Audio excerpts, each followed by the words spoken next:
You're listening to the Wellness Evolution Community Podcast. I'm Dr. Christine Smith, and this is where your body becomes something you understand again, because symptoms aren't failures.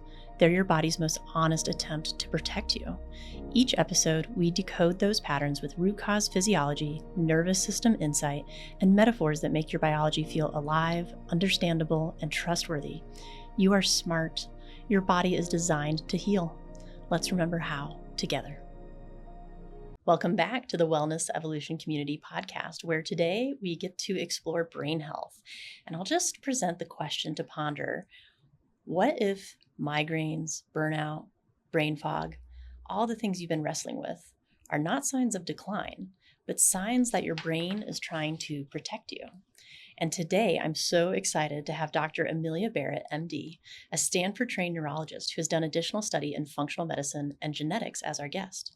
She treats the brain as a living ecosystem and symphony rather than an isolated organ, focusing on migraines, genetics, nervous system overload, mitochondrial imbalance, and the stress patterns that wear down brain resilience over time. She brings precision and compassion, which makes her the perfect guide for a conversation about how the brain adapts, shields, and ultimately finds its way back to clarity. So, Dr. Barrett, I would love if you could share what first pulled you toward neurology, and when did you realize the traditional model was missing something for you? Oh, I'm one of those people who always wanted to be a doctor. When I was 8 years old, I used to make models of the human brain out of plaster of Paris. You know, that stuff is very chalky. My mom would put it in these bins for me and make a giant block of it, and I would sculpt a brain. So I was a unique kind of kid. We'll just say that. That eventually led me down the path of mainstream medicine, becoming a neurologist. And I did that for a long time. And, there's really a moment that I remember it all shifting. I was in my office seeing one of my very favorite patients. She was in her mid 40s. She had 4 kids and a husband and a job and all the things. And we had tried everything for her migraines, and she wasn't doing well. She was spending a day or two a week in bed, and she was back in my office, and we were trying everything again, this time in different combinations. I mean, I felt terrible. But that's the limitation you run into with medications. You run out of choices. They don't work for everybody. They produce intolerable side effects. And, I remember handing her a prescription for another medication, and she looked at me and said, "Do you think this one's going to work?" And I said, yes, but inside, I didn't really think so. And I think I knew at that moment that something had to change. And so, I explored alternative medicine, I explored functional medicine. I ended up really becoming fascinated by how our genetics gives us a roadmap to recovery. And that was the beginning of it all right there, that moment. I was just as frustrated as she was that the medications weren't getting her better.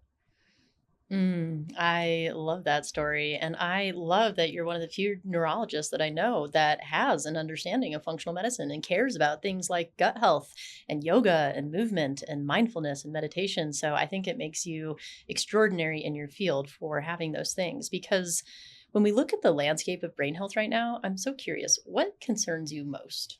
The overemphasis on medications and the undervaluing of our choices, of what we choose to eat, how we choose to prioritize our sleep, what lifestyle choices we embrace. I think that's what bothers me most. I think everybody's looking for a quick fix, and they want it in a medication, and they want it to work yesterday. And when that doesn't deliver, people think that all this other stuff is just nonsense, and that is patently untrue. But I think it has given us this quick fix mindset to have medications that do offer something of an immediate relief for many people with headaches and migraines. But I think it's that over-reliance on medication and the expectation of a very fast recovery that is really misguiding us, and it's blinding us to more effective long-term solutions. I could not agree with you more, and especially the component of negating all these other tools at our fingertips. So if we were to kind of explain the concept of brain fog, burnout, chronic headaches through physiology, rather than from a fear lens, especially when stress is involved, how would you explain that? So I think it is, in many ways a physiological problem as well as a mind problem. I mean, we are mind-body creatures, okay? And so the physiology is definitely part of it. And I think a lot of our answers to this come from genetics, which is honestly quite recent. I mean, we've had ideas about what causes migraine for so long, decades of accumulated human wisdom and studies and observations and patient experiences. But I think that the real truth about what's going on under the surface comes from recent genetic studies.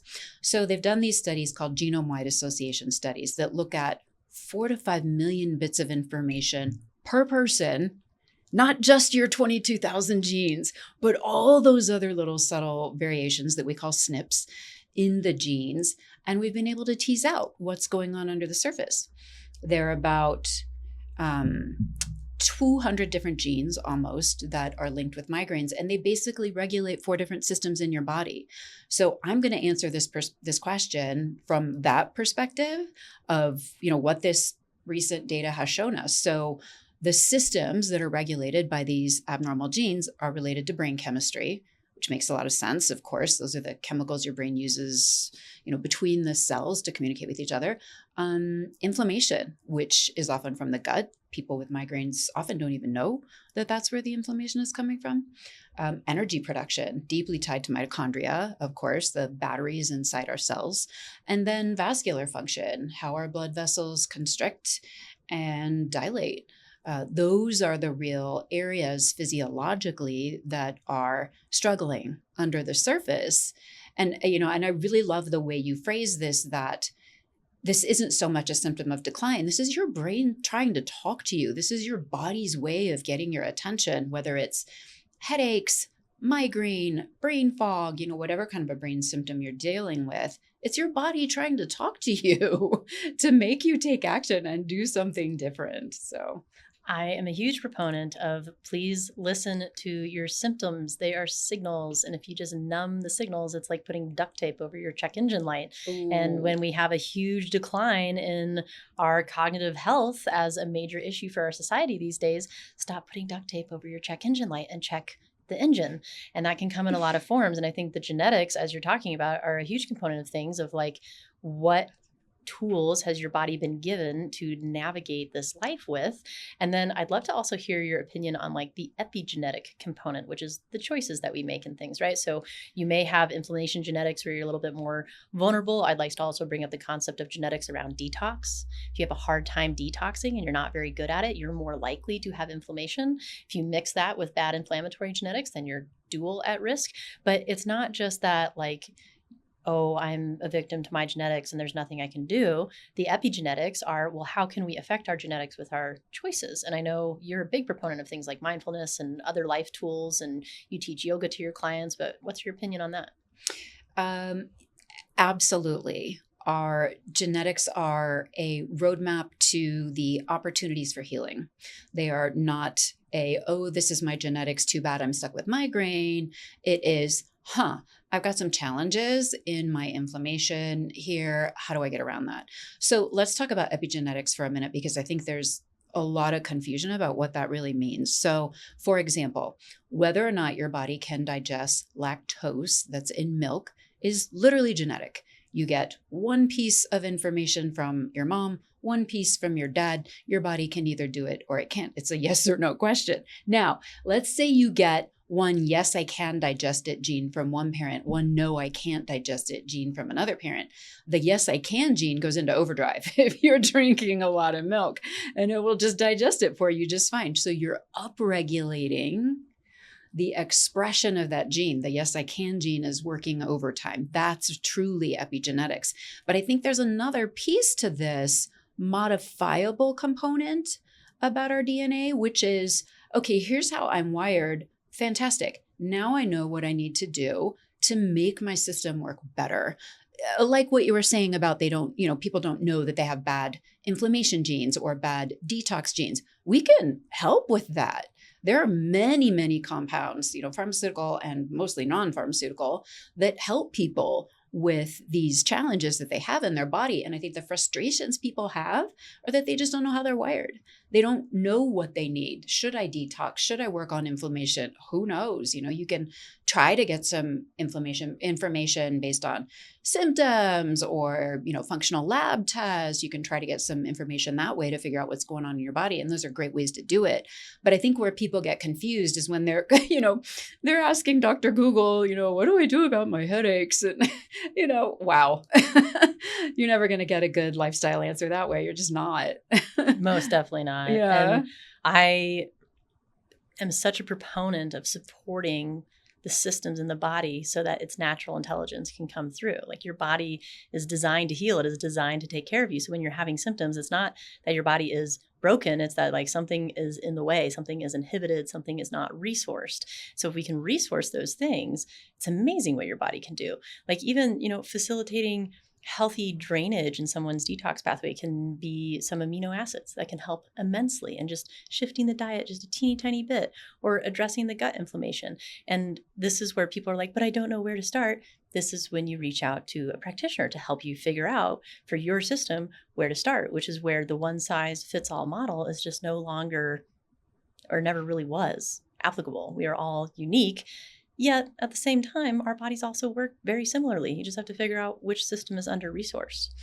So what do people misunderstand about headaches, mitochondrial health, longevity, and the genetic play in all of this? Well, let's focus a little bit on the mitochondria for this one. So this is really an emerging area of migraine research. So to take us back in time a couple of decades, we knew that pure mitochondrial disorders were linked with migraines. However, these are such profound genetic problems in people that honestly, migraine was probably the least of their concerns, right? So there's, the mitochondria have their own DNA, but honestly, most of the mitochondrial function actually comes from the cell's DNA, from the nuclear DNA. So that has been a much more fruitful area to pursue for the vast majority of people with migraines. So we'll focus on that. And the, mitochondria are the batteries inside your cells, and they're quite complicated. I don't know if anybody has ever, been exposed to the Krebs cycle, remembers that from biochemistry, but like there's a lot going on there, and it's a very complicated cycle. But I think that tells us two things. Number one, the mitochondria need a lot of resources. I love how you phrase being under-resourced in the body, and then your body can't do what it was supposed to do. So I think that the mitochondria need a lot of resources, and also they're fragile. They are fragile. They can be damaged by the toxins in our world. So I think this is a big key misunderstanding for people with chronic headaches and migraine, that toxins are a bigger factor for you than you realize. I really think that this is going to become apparent over the next decade or so. I've done toxin testing on thousands of people, and taking that stuff out makes people better. And the link is, of course, your brain is a very energy demanding organ. And when it doesn't have the batteries, the power to do what it needs to do, it's going to try to talk to you through pain. And that's really the link for people with migraines. And, if you can't do this well genetically, and you've taken on a toxic load as you've gone through life that you didn't know about, it's going to manifest. It's going to give you symptoms. And, chronic headaches and migraine is one of the ways that can happen. Absolutely. And one of the things I want to point out as well to people is she's so right when she says that the mitochondria are fragile. And so some people think the answer is like, oh, I'll just take all the supplements that support mitochondria. But if you're like not going to the bathroom every day, and you're not sleeping, and you have a terrible diet, you're probably not the person that's going to respond well to stimulating them. Because I consider like mitochondria, yes, they are definitely the batteries, the engines of our cells, and they also operate in a way that's almost like a nuclear power plant. They have damaging waste called reactive oxygen species. And so if they are damaged and you try to push them, it's like turning on a nuclear power plant that has cracks in it. You can actually damage the surrounding area. So we have to repair the mitochondria. And when you have leaky gut, you can also have leaky mitochondrial membranes. And they are these very cool little organisms.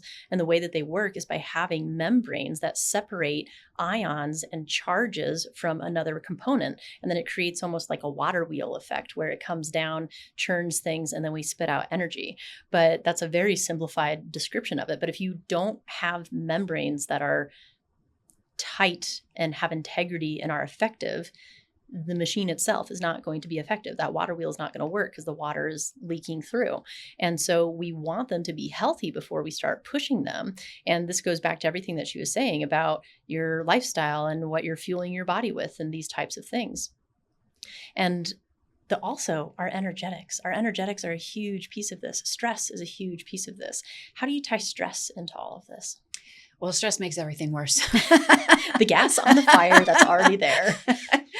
Okay, no.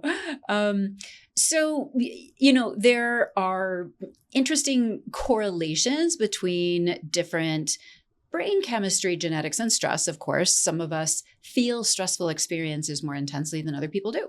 We have a brake on our fight or flight system that's kind of genetic. Either you have a brake that kicks in super fast, something stressful happens and, an hour later you're over it, or you have a brake that kicks in very slowly and, something stressful happens and an entire day later you're still thinking about it. So we're all wired a little bit differently that way. During that period of time, though, that you're stressed, I think the memo has gone out that nothing good is happening in your body. You can't sleep, and there are a variety of physical things that happen, high levels of cortisol, which suppress your immune system. Essentially, they make a lot of things not work right. And so I think that building in resilience is really the answer to that. You can't just say, oh, I'm going to avoid any and all situations that could potentially be stressful. Yeah, that's not real. Life doesn't work that way. And also, some minor stresses are probably good to build resilience. But when it gets to that point of overwhelm or shutdown, that's where people need, I think, better tools. I don't feel like we have great, stress resilience kind of tools enshrined in our culture the way they do in some other cultures. And so it's very much a learned habit here. Well, I know one of the loves that we share is work and meditation. Would you be open to sharing some of those tools that you've learned about with people? Because one of my next questions, and you can kind of tie these together, but like when you're with someone who feels hopeless, what patterns do you help them see where they can find their capacity and resilience again? And I think we've discussed how a lot of this can be worked on through meditation, but I know you've had your own experiences with it. I'd love if you'd share. Mm-hmm, absolutely. I think when it comes to people who are in that hopeless situation, really it's about allowing them to see hope again, that there is something they haven't tried, that there is new science that might help, that there are maybe dimensions of their own being that they haven't tapped into that can also resource them. I remember seeing a counselor, probably 20 years ago now. And, and she said something along the lines of like, well, what tools do you have to get me through? And I was like, well, I've got a great family and I don't know, whatever I was going on and about. And she said, no, what tools do you have inside you? And I was like, what? So that was a great insight. That was exactly the moment you're talking about of like, what capacity do you have that you haven't been paying attention to? And so the way that has evolved for me over the years is really an increasing reliance on meditation. I mean, I love all of the new research that's coming out about how meditation physically changes the structure of your brain, and you can see it on these cool new types of scans we're able to do, like functional MRI, PET SPECT. We can see the serotonin circuits, for example, becoming stronger over time with a relatively small amount of meditation, like 10, 15 minutes a day. I think you do need some instruction on what's the right thing. But once you've got that down, and there are many paths to that space, but I think that is an incredible tool for mind-body healing that is very much untapped. That is very much a tool that people can explore. They can measure it in their body with devices to understand if they're having the intended physiological effect. and putting your body out of that fight or flight state and into the opposite or parasympathetic, that's where healing happens. That's where healing happens. And you can turn it on inside your own body through conscious intention. You can like literally flip the switch and have your body, okay, we're going to heal this afternoon. I mean, you really can. It's just fascinating stuff. I think the hardest part for people is coming to know what that feels like, but you're never going to experience it unless you try. And so that's a huge piece of things. And I remind people that saying that you like meditation is like saying you like music. There's a million different genres. So it's finding what really resonates with you, and you're going to have different things resonate at different times. And there's different types of tools. And I know you like teach about this in your program. So if people are curious, they can reach out to you to like learn more about this. But I find it is one of the most effective tools that is completely missing from our conventional care model. Oh, absolutely. I mean, people might say, download an app and do some meditation, but I do want to speak just a little bit as to technique, because I think that the things I have found to be most effective for people as a tool for healing, I mean, and there can be many other intentions with meditation, whether that's, spiritual growth or intuitive guidance or tapping into something greater than yourself. I mean, there can be many intentions with it, but when you are using meditation as a tool for healing, I think it's very important to focus on techniques that are about mental rehearsal, even if it's about something as simple as I'm going to mentally rehearse what it looks like to take my supplements every day, or to meditate every day, or to get some healthy movement every day, or to repair after difficult interactions with other people, whatever that is that you choose. Mental rehearsal makes the physical unfolding of that act a million times easier.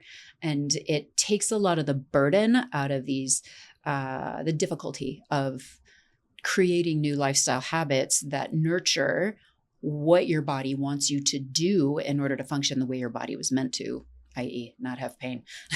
I remind people it's like physical therapy for your brain. If you do the physical therapy exercises, it works better. Yeah. And there's this component of like imagining, like you can have this affirmation statement of like, I am calm and trusting. And then if you meditate on it and then you come out of the meditation, you're like, I don't know if that worked. Did it work? You literally just undid the whole thing.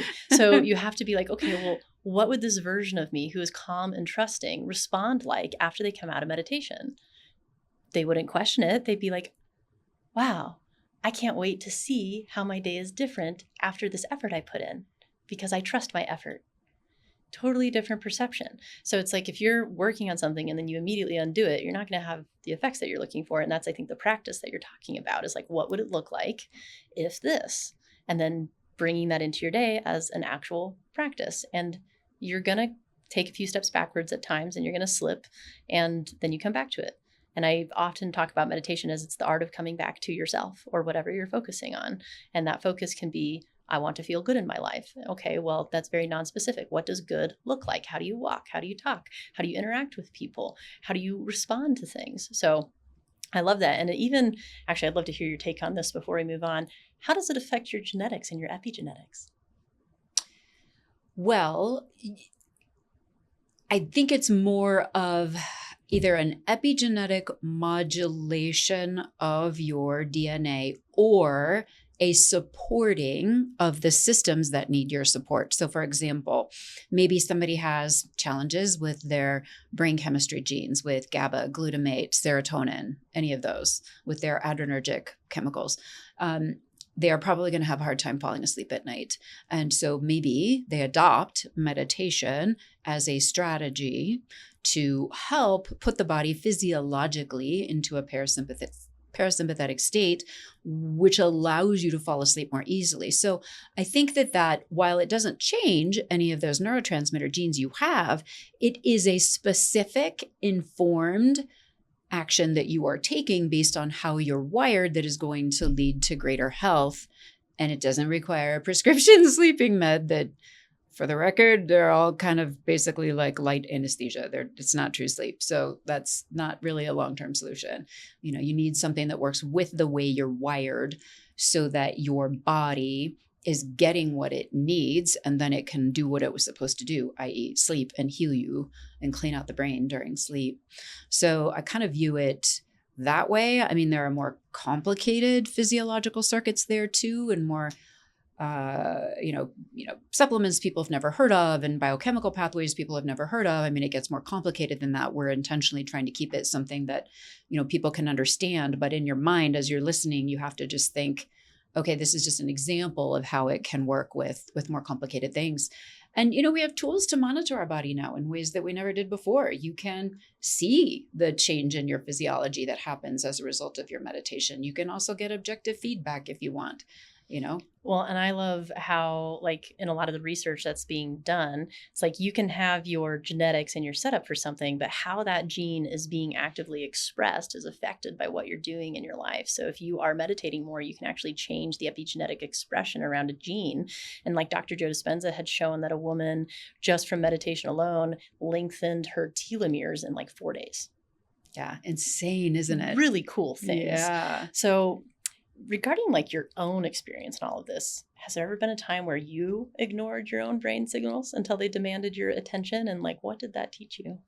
Let's see. I think that would have been all of med school and residency. Okay, that was what, 8 years?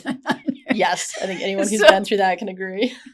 No, I mean, I think we've all had things in our life that challenged us either mentally or physically. And so I think, most people can certainly relate. And absolutely, I think nothing works right anymore, right? You solve problems in the most illogical, impulsive way. You can't handle situations well at all. You don't have energy. I mean, I went through probably a decade of my life where I crashed every afternoon with fatigue and just, of course, there was other stuff going on like mercury and mold. So that was an issue too. Mm-hmm. But, I mean, just, all systems shut down. There was a period of my life where I had arthritis that went away. Your body just stops doing what it's supposed to do. And you start developing all these symptoms that mainstream medicine is happy to put a label on and give you a temporary fix for. But I don't think it's until that gets integrated with a deeper understanding of what's happening in the first place and how one single underlying cause can manifest as multiple different symptoms that we'll start focusing on those root causes. I could not agree more. Yeah. And I have also been through my own experience of this when I had dealt with like my own mold exposure and was going through a stressful time, and I became allergic to food and supplements, so I couldn't use them. And I had one tool left to turn back to, and it was meditation. And that's what turned my whole system around. And I think it's huge because a lot of people don't realize some of the research also coming out is that meditation changes your gut biome. Literally changes the entire microbiome. So when we're talking about things like inflammation, how do you see the gut and the immune system rippling upwards into the brain and longevity effects? I think this is really important. I'm glad we get to talk about this. So your immune system is there to protect you and heal you, right? Okay, so your gut becomes damaged, let's say, from whatever, antibiotics, an infection you picked up when you went abroad, serious stress, medication, whatever. A lot of different things can damage your gut. Your immune system is going to come into that and say, okay, we got a problem here. I envision them as like first responder cells at an accident. It's the ambulance coming in, and they assess the situation and say, all right, here's what we need. And they send out kind of an SOS message to recruit the right kind of specialized cells to come in and fix it, whether it's, a cut or an infection or whatever whatever it's dealing with. That signal that gets sent out, that's what inflammation is. And we are all wired differently in terms of how much of those chemicals we make. Now, in migraine and other chronic headaches, that signal travels through your bloodstream up to the brain, and it's picked up by a nerve in the head called the trigeminal. And that triggers a very precise, repeatable series of events that result in the experience of migraine, if you're wired that way, or chronic headaches, if you have a tweak in your wiring a different way. They're quite similar, actually, genetically. People make such a distinction between all the different types of headaches, but when you pick up the hood, they turn out to be more similar than different, which is Yeah, that's a myth that needs to be busted for sure. But anyway, so I think that there are a couple of different things that are important about that. Number one, your genetics determine what is likely to damage your gut. Is it certain foods or not? And number two, how you're wired in terms of that inflammatory response, that SOS messenger response, that dictates a lot of what your symptoms are too. And so a lot of times people will simply avoid a bunch of foods to try to get rid of their migraines, but that's never going to fix it because they're not directly fixing the gut. And they are also not tamping down that abnormally large immune system response that's setting off the nerve in their head to trigger the pain. So I think that's an important piece there. And a lot of people spend so much bandwidth just avoiding a long list of foods. I mean, I really worry about this with people with migraine. I really do, because they get nutrient deficiencies. I've tested thousands of them. They're deficient in simple things like iron and complicated things they've never heard of before. It increases the chances of eating disorders, which, by the way, are the most fatal mental health condition. That's not anything to mess with. And I really worry about these messages we're giving people with migraines to simply avoid a long list of foods, and that's your path to recovery. It isn't. I think that's very important to talk about, because a lot of people misunderstand food sensitivities as like the enemy. And actually, it is a sign. So anything that is inflammation related is a sign. Anything that is inflammation related is a symptom. It is not a cause. This goes for autoimmune stuff too. I'm a big proponent of this. I'm like, if you're being diagnosed with an inflammatory thing, you're diagnosing a symptom. We really need to come back to, well, what is causing the inflammation in the first place? What is causing the dysregulation? And so I'll just lay this out for people. Like, when you're having food sensitivities, it is generally because you've had some food particle that has leaked into your bloodstream and your immune system is responding to it as it should. That's its job. So the question is, where did it leak into the bloodstream? Because it's not supposed to be there. It leaked in from where your food is. Where's your food? It's in your gut. If it's leaking through your gut, it means that you have leaky gut. If you have leaky gut and you have leaky barriers, it may also be that you have leaky mitochondria and a leaky blood-brain barrier. Depends on how extensive it is. But if you've been struggling with this for a long time, all of the barriers are getting leaky. There's a lot of things that you can do with this in functional medicine to heal it up. And that's a whole other podcast episode that we could do about that stuff.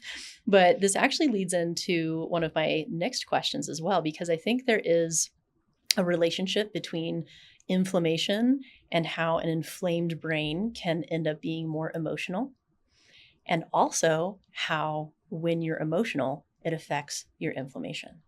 And so if we are living in emotional states where we have some leaky boundaries ourselves, our body is a mirror image of the mental state of the quantum computer that is our brain, emitting all the physiology in our body. So our leaky gut can be a component of, yes, food exposures, a pathogen, stuff like that. A physical accident even can cause some leakiness in the gut because our immune system has to respond or repair. That's how the immune cells move around. You can also have leaky gut from an emotional experience that's stressful, something where you feel helpless, something where you're under chronic stress for a long time because your body's in a breakdown state. And when we start to get these leaky barriers, we start to get what's called endotoxemia, or subclinical levels of endotoxemia, which is toxins being leaked into the blood from inside of our own body. But I'm curious, in your experience, how much of brain healing is biochemical and how much is emotional? Oh, it's at least 50-50. And I know everybody wants to think it's purely physical, especially people with chronic headaches, because they're so annoyed by people telling them to pop a pill and power through. Like, I know your head hurts, but you need to get dinner on the table and take the kids to soccer. Like, those messages are strong and powerful, and we internalize them. Hey, that's an example of leaky boundaries. And I love your analogy to leaky gut and leaky interpersonal boundaries. That's spectacular, by the way. We're all just a mirror. It's one big hologram. That's great. I love it. But anyway, I'm not saying those messages aren't real. Those messages very much are real for people who struggle with chronic headaches and migraine. And so I think that sometimes people hear that the mind piece of mind-body healing blames them. And that's what makes them bristle at the thought. And that's not what I mean at all. That is not what I mean at all. I am not saying, suck it up. Not at all. But I think that there are some simple pathways to healing at the level of the mind as well as the body. And I think that a lot of times there's an overemphasis on this healing at the physical and this rejection of anything to do with the mental, because it's perceived as a criticism. It's perceived as a you're not good enough. It's perceived as a you're failing. You should get yourself together. Like, and all those messages are wrong. But there's a flip side of that same coin that is empowerment. Yes. Yeah. Because you're bringing back your personal power. Yes. And so as you said that, I was writing something down because I thought it was really important. So you said like the mind component makes people blame themselves and then there's shame around it. I think we really just need to get over this thing of like being ashamed of your shame. Like, let's be real. Every single human goes through it. It's a regular human experience. And shame is actually the idea that like something is wrong with you. Whereas like guilt is more like I did something wrong. So when people are experiencing shame, they're thinking something is wrong with them. That's usually a projection from early life. That's not true. Like, you are fine just the way you are. And also it's great to evolve. And if you avoid facing anything that makes you bristle a little bit at shame or thinking that you have a responsibility in something, like, good luck healing. Like, we have to address these things. This is what Carl Jung called shadow work. And it's what Joe Dispenza calls the subconscious mind. And if you're going to be avoiding it all the time, you're really not going to make the progress that you want to make, because you're actually living in a victim state. And in a victim state, you're in a breakdown state. So you're not going to heal in that state. And I actually, interestingly enough, just got back from a body language class that I was learning from some special forces guys. And he was talking about one of the things about like pain and tension at the back of the head is actually stuff that we don't want to talk about. And I found that one fascinating, especially as someone who does physical medicine for people. And I'll ask the body all the time when I'm in office, and I'll muscle test the body, right? So we'll ask the body, we'll ask the energetic, electrical, neurological system if it's congruent with something, and we can actually prioritize if the body needs something physical, if the body needs something chemical, or if the body needs something emotional. And I have had so many times where people will come in and it's actually something emotional. I had a gal recently and she turned up as her mitochondria were struggling, and I was testing her for all these supplements and it just like was not coming across. Like, none of them were really working. So I was like, okay, this isn't chemical and this isn't physical, and it came up as emotional. And then we kind of found out that it had to do something to do with her mom. And I asked her about it, and this whole like waterfall of all the stress she'd been dealing with her mom came out. So we ended up getting her to a perspective shift of like being okay that they were both in different places and like coming to acceptance of that. Retested her mitochondria. They all turned back on. So I found that fascinating personally. Yeah. Profound healing. Absolutely.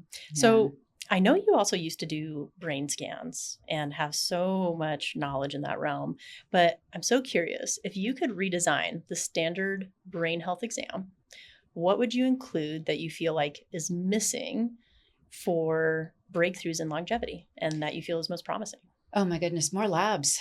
I mean, even basic ones that every single provider out there has heard of, whether it's iron and ferritin and vitamin D, and can we maybe nudge up what we expect vitamin D to be, and RBC magnesium, CoQ10, CRP, homocysteine, and you can go on from there. There's so many things we can look at that we don't. Those are just some of the ones that I think are useful for looking at whether or not the brain is resourced. Does it literally have the raw material to do its job that day or not? So I think that's what I would do. More lab testing. What are some of your favorites that you like to make sure to look at for people? So I think in terms of just basic blood work, some of those ones that I just mentioned, I think within the realm of functional medicine testing, I love toxin testing. Of course, we were talking about mitochondria and how toxins impact your life. And obviously it changed my life a lot in terms of energy levels to get rid of the mercury and mold. And those are both toxins you can test for. I also like adrenal testing because I think it's such an eye-opener for people. Basically, we look at sort of how your body is making stress chemicals and how the precursor to your stress chemicals is doing, and is that depleted or not, DHEA, for those of you who are familiar with this. And I think that's a real eye-opener for people, because I think a lot of people think, okay, if I get a headache every day, but I take a pill and it goes away, I'm doing fine, right? they're usually not. If you dig a little deeper, their body is struggling with that. And, they need a better plan. And so I think for many people, it's just an eye opener, simple, cheap test. And I do like food sensitivity testing.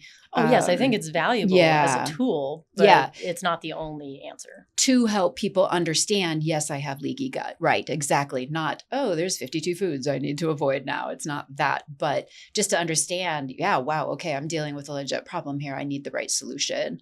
I need something that's just right for my body to fix this and seal up my gut and do all the other things. Well, and I think you're exactly right, because if someone has a bunch of food sensitivities, it lets me know their gut is probably that much leakier. And then the way that you can investigate that, because like my two favorite labs that I love to run for people, because I'm also one of those people where I'm like, I want something actionable. What is going to give me a step that I can know exactly what to do? And like with the toxin test, you're like, okay, I know that these are present and we need to get them out. And then I love to run like a nutrient panel that basically tells me, okay, well, what nutrients are you low in, and what are your mitochondria low in, and what are your detox systems doing, and what do they actually need to be able to get those toxins out? And then the other component of that is the stool test, the gut test, the microbiome test, because if you can get them out of the cells and out of your liver, that's great. They still have to get out through the gut.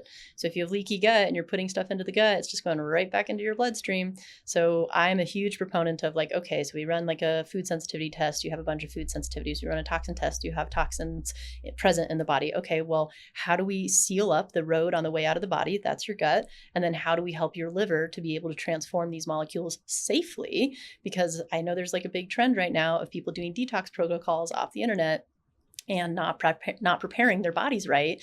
And like I teach people different modules on this, and my detox module is actually locked. You cannot go through the detox module until you do the nervous system and the adrenals and the gut and the immune system and your metabolism. I think that's so smart. Yep. So it's huge. Yeah. And I am so glad that you brought up adrenals. I think it's a big part of this. A lot of people don't even know what they are. It's a little gland that sits on top of your kidney and basically monitors your blood sugar, your blood pressure, and contributes to some of your hormones, especially for like women in menopause and perimenopause. So if you're adrenal fatigued and you're going through a hormone decline, you're going to feel really terrible. And so we have to make sure you're resourced. And adrenals run on things like vitamin C and minerals and stress. So if you have high levels of stress, your adrenals are going to be fatigued. But is there anything else you'd want people to know in the realm of how adrenals are related to everything that we're talking about? I think that it's one of those things where the answer isn't just to take more of what you're low in. The answer is, hey, this is a wake-up call that something about the way you're living is not in alignment with how you're wired. Yes. And you need to make a lifestyle change. So I'm not a huge fan of like these adrenals, support supplements, unless they're providing nutrients, but ones that simply try to fix the biochemical, the abnormality we see on the adrenal test. Like, I'm not a huge fan of that because maybe for a short period of time, but the real answer is you need to change your lifestyle. Something has got to change about the choices that you're making. This is a reflection of how you're living, and you need to bring your life in line. And this is huge for people even when they're dealing with like fertility stuff, because it's all hormonally related. You talked about DHEA, and that's related to all of our other hormones. And so I could not agree with you more that it's not just take more supplements. Yeah. You can't out supplement this one. No, it's in the name. It's supplement. It's meant to be supplemental. And so like, yes, you can help your adrenals with some adrenal related supplements over time, but you need the core foundational nutrients to run it all. Like for example, amino acids. Tyrosine is the amino acid that is the core of your adrenaline hormone and epinephrine and those types of things. It's also the core of your thyroid hormone. It's also the core of dopamine, your motivational neurotransmitter. And so if you don't have these basic amino acids, you can't even make the signals that these organs are trying to make. So you can take a bunch of herbals and stuff, but if you can't make the signal, the herbal can only have so much of an effect. And this is where I think people will try stuff and not have a result and wonder why. And it's because foundationally, you're not getting the nutrients. And also, like, you can be getting the nutrients, but if you're still super stressed out all the time and you're over exercising, you're not sleeping and you're not taking care of yourself and you're not drinking water, they're only going to go so far. So I thoroughly agree with you there. Absolutely. And I would say that I think that the genetics is going to become more a part of standard evaluation too, as people understand it more. Right now, it's a bit like hieroglyphics, all those gene names and stuff, but there are certainly ways to simplify it, and people are going to understand this better. And what I did is I looked at all of these genome-wide association studies about migraine and developed a custom genetic testing panel so that we can look at the ones that we know are linked to the systems that are involved in generating migraine and the ones that are actionable, so that you get an actionable panel of 50, 60-ish genes, where you can say, okay, that's how that system's working. And here's the problem right here. And that's what I need to do to support that system.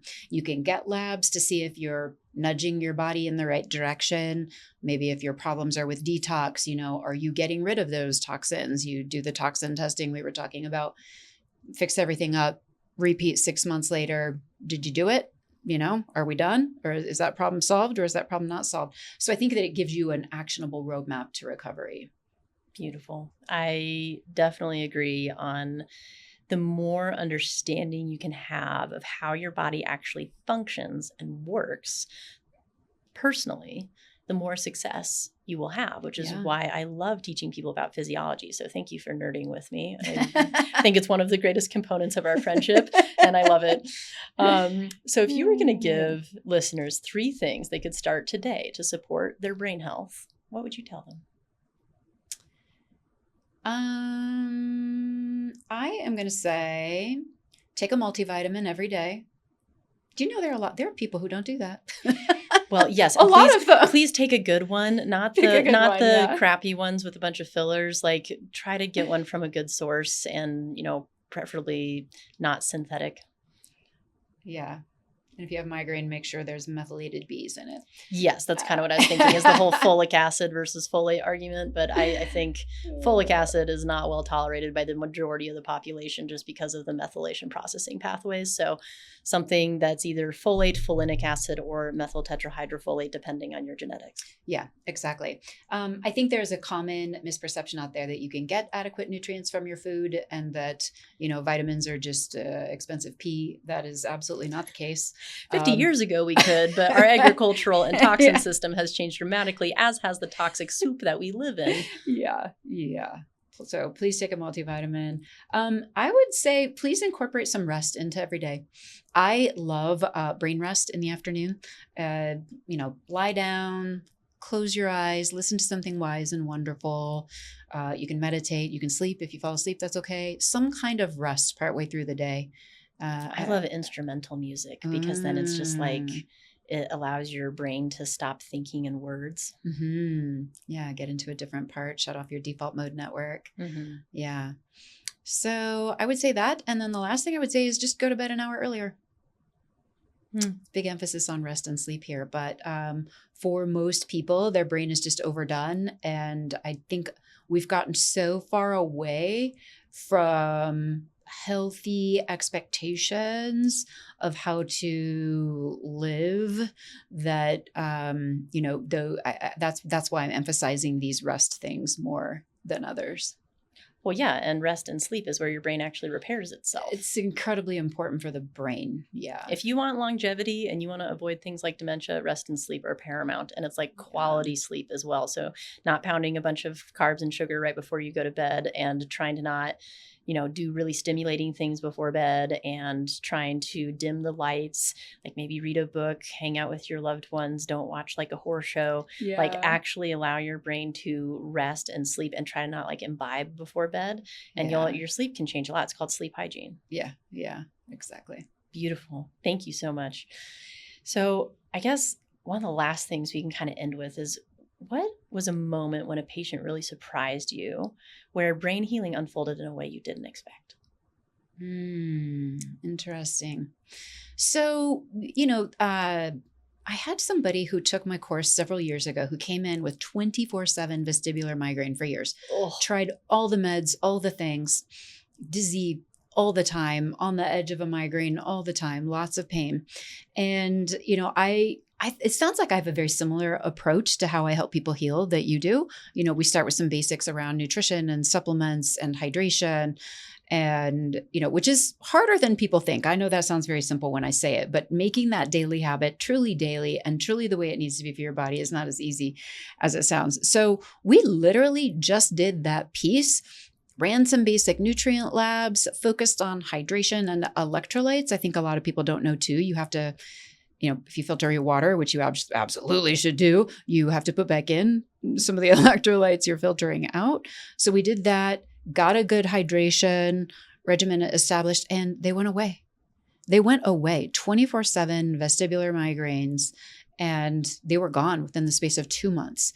I mean, and I think that just shows us sometimes how simple the solutions are when we have a plan that's targeted to exactly what's wrong.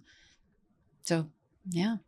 It's amazing what you can do with a couple lifestyle shifts. Yeah. And I really think that medicine and healthcare needs to come back to that. Yeah. And our conventional system has its place as well and can be great and life-saving. But for chronic, lifelong conditions, it's not a pill that's going to save you generally. It is usually basic lifestyle shifts of lowering your stress, actually sleeping, drinking water, actual water, not water with like just bringing water and real food back into your life. Mm-hmm. Movement, sunlight, and connection. I think those are some of the biggest components of health and healing. And they've even shown in blue zones that community and connection is one of the things that is the biggest proponent of longevity, along with all the lifestyle things that we're talking about. And I think people underappreciate the impact that seemingly simple things can have and overestimate the impact that pills can have. Yes. Okay, let's end with a few rapid fire round questions. Okay. So what is a myth about brain health you wish you could delete from the internet? That if you have migraine, you should avoid 37 foods. Accurate. What is one daily habit you trust for your own brain health? Hot bath before bed. I know it's such a girl thing. No, it's actually great. It's temperature regulation. Yes. When you cool, you sleep a lot better. Yes, it is. And so that's as counterintuitive, heat your body up so you can cool down. Yep. What is a food or supplement that you love for mitochondrial resilience? Am I allowed to say brands? We might have to delete this part. I don't see why not. Okay. Or go for a combination of ingredients, maybe. Okay. I think that mitochondria need a lot of support. So you need a really good multivitamin, and then you need something that removes these reactive oxygen species you were talking about from the mitochondria, like the nuclear reactor crack damage. So you need things that will clean that up, like resveratrol, quercetin, curcumin. And I think you need something to help the mitochondria make energy. That could be alpha lipoic acid. That could be acetyl L-carnitine. You might put some other mitochondrial. Well, no, let's not go there. CoQ10. Huh? CoQ10, of course, on the push side. A lot of these nutrients you can find in various supplements, but I love the ones that you just mentioned. And the food sources of those are colorful foods. That's your antioxidants, right? Like blueberries before bed can actually be incredibly helpful. And they are also regulating for your blood sugar, believe it or not. And they have a lot of antioxidants effects. And then also, meat is a great source of carnitine. And carnitine is how your mitochondria actually shuttle fat across the mitochondrial membrane into the inner membrane so that you can burn it for fuel. And so if your carnitine transporter is weak or not working, or you have a genetic where that doesn't work as effectively, carnitine can be awesome for that. Alpha lipoic acid can even be helpful for nerve pain.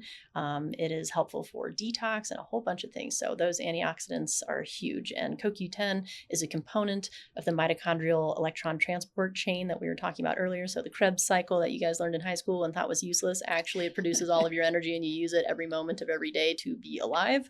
It's actually really important, but CoQ10 is the thing that shuttles those little electrons across. So all of these are important. What is one sentence you would offer someone who feels like their brain is failing them? Don't ever give up. Don't ever give up. I think it is so easy, especially because your brain kind of determines your will to a certain extent. If you are feeling terrible, it is really hard to try again. I think that mental leap can be incredibly difficult for people, to help people get to that space and for them to get to it within themselves. But I just want to emphasize, don't ever give up. New things are happening. We're learning more and more. More tools are available to you at this point in human history than ever before in all of humankind. We are so lucky to live right now. We have access to more healing and more longevity than ever before. So don't ever give up. You just haven't found it yet. You will get there. And I'll just remind you that your body is designed to heal. And if people were struggling and they wanted to find you, where would you tell them to go? If you have migraines or chronic headaches, go to theheadachequiz.com, find out a little bit about what's going on under the hood for you. And that'll connect you with some specific resources based on your headache type. And if you want to see some more general work, that's on my website at ameliascottbarrettmd.com. Beautiful. Thank you. And I guess our closing question, what has your brain been trying to communicate to you lately? And how are you choosing to honor that message? Well, now I'm going to go off the beaten path here with this one. Great. So, meditation has become an increasingly important part of my own life and my own internal guidance. There is some interesting new research about parts of the brain that are actually able to receive frequencies, parts of the brain that are pressure transducers and can emit frequencies. And I have become very, very interested in tapping into that kind of, and I don't know if it's guidance, because that sounds like it's somebody else or something else guiding you, or if it's my own internal wisdom, or if it's energy from the universe or universal intelligence or God. Like, I don't even know the right word. Intelligence. Yeah, I don't quite know the right word, but whatever it is, it's powerful. And I think that is one of the most important things for me in terms of what I'm training my brain to do these days. And it took an awful lot of healing to get to the place where I was physically, emotionally, mentally able to even have all the other distractors gone, to be lucky enough to engage in this sort of thing. But that is what's fascinating me right now with the brain. I love the answer to that question. And for anyone who has listened all the way to the end of this, I'm going to assume that they're a little bit nerdy. And so I just want to throw this out there of like what she's talking about is actually being quite highly researched at the moment. But it's the concept that the pineal gland itself has crystalline structures in it that respond to pressure and create a piezoelectric effect. And this can essentially act as almost a transducer or a frequency emitter. And when you start to go into the realm beyond Newtonian physics, into the umbrella of quantum physics that Newtonian physics fits under, we start to tap into frequency medicine and realizing that we are frequency emitters and we interact with the universe as a frequency itself, and that you can kind of update your own frequency, much like tuning a radio station. And this is a lot of the research that people like Dr. Joe Dispenza are doing. And when we do this and we tune our radio frequency and we tune our body's frequency through this, we start to have physiological effects from it. And these are a lot of the crazy stories where people are healing themselves. So if you're curious, you can go search more on that, or maybe we can do a whole nother podcast about it one day. But I'm so glad you brought that up. Thank you. Yeah. And just to make it hit home for people, like if the idea of the quantum sounds foreign, like when you walk into a room with your best friend in it, you can pick up on their vibe, right? Mm-hmm. It's the same thing. That's what we're talking about in terms of frequency medicine. So it's not esoteric. You already know how to do this. It's just that I think you don't realize it's under your conscious control. Absolutely. And for anyone who thinks that quantum stuff is woo-woo, quantum mechanics is in your cell phone. You're carrying it around in your pocket all day. It's not woo. So thank you, Dr. Barrett, so much for joining me. This was such a pleasure. Oh, thank you so much. It was wonderful to be here. Thank you for being here and reclaiming your health sovereignty. If you feel ready for deeper guidance and reconnecting to your inner intelligence and finally not going the journey alone, I created the Wellness Evolution community for that exact purpose, for you. It is a place rooted in education, foundational physiology, and community support where you can learn to trust your body again. Visit www.wellnessevolutioncommunity.com for a free quiz to find out where your body is at in your healing stages.